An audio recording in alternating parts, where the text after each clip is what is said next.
I may not be able to give you all the answers this morning. I'm not even trying to. I got all year to work on you about this. But I want to give you the questions that you need to be asking yourself to get ready for what we're going to break into on the Watch Night service. I'm going to give you 3 questions that you need to be asking yourself, and I'm going to elaborate on each one of them that you need to be doing to get your mind ready for what God is about to do. Get your mind ready.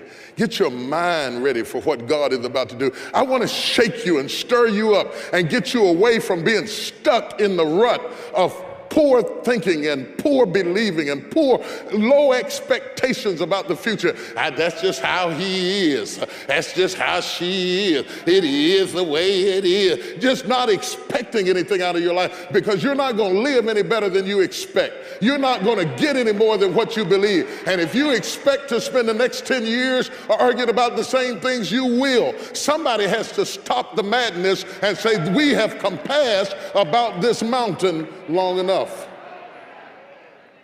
The first question: when has the past had enough of your attention?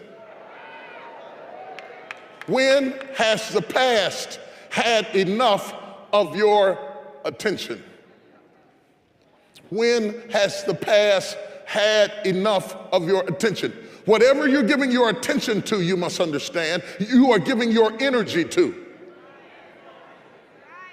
You are keeping your past alive by watching it, talking about it, rehearsing it, regurgitating it, bringing it up over and over again. Your past is not holding you. You are holding it.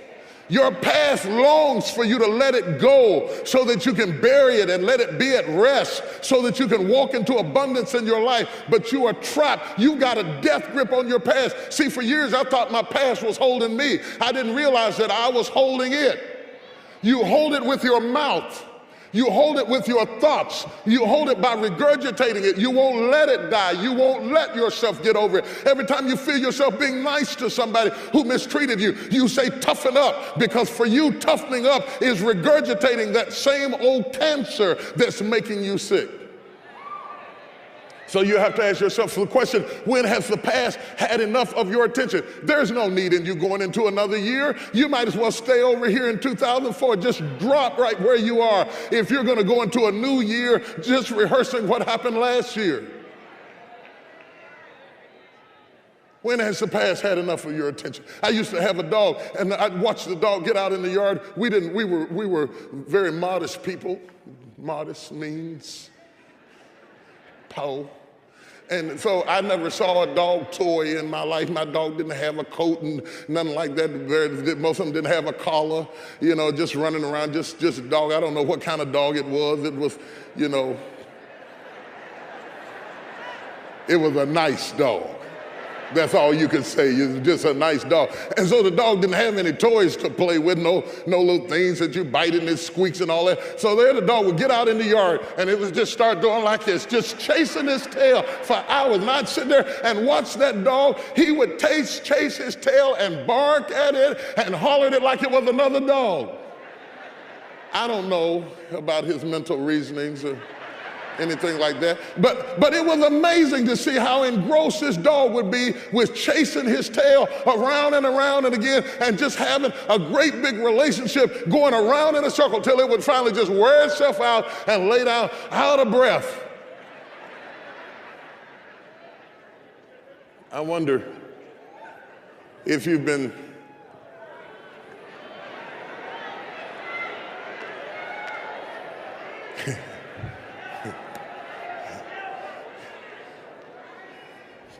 I just wonder. It's just things you just need to ask yourself about. The things, are you barking about something that's already gone by? Are y'all still arguing about what happened last year?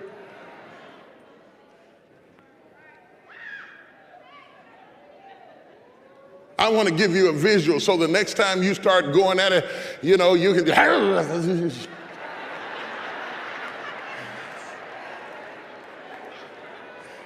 next time your spouse or your kid or whoever it is, don't do this with your mother, you might get killed, but everybody else, just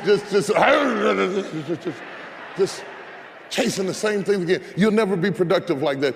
In fact, this is not just true about families, this is true about entire races of people. You can retard your progress when you cannot move beyond what happened.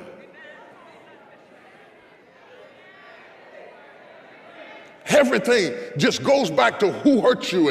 And once you've been hurt and once you've been victim, it is the hardest thing in the world to pastor a group or an ethnicity of people who have been hurt because they're always overly sensitive. And as a religious leader, it's difficult to pastor people whose history lends itself to pain, because when people have been hurt in the past, they already have a preconceived disposition to being hurt again. I'm not going to be in no church where I can't shake my pastor's hand. Everything offends them. Everything. You don't even have to know them to offend them. When people have been hurt, they'll come up to you and apologize, and you have to forgive them. You don't even know what they did because they got offended without you, they fell out without you, and they get restored without you, and you never did anything to them. You just smiled through it all because it's all happening in them.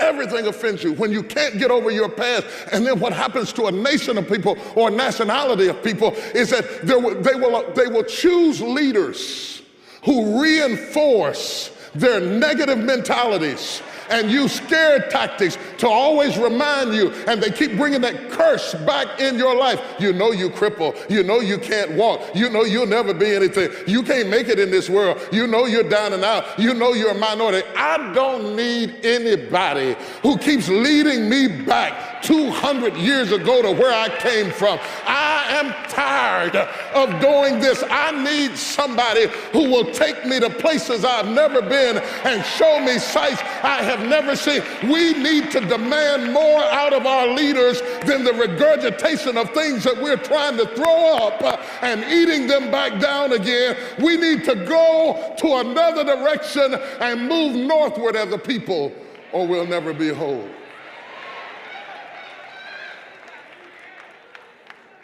Sure, we need to study the past, but there's a difference between studying it and staying in it. Are you following what I'm saying? Sure, we are aware that everything is not over and all of our issues are not healed. But many, many times we increase and sabotage our own success because we allow ourselves to be defined by who we are, and we refuse the opportunity to become who we could be.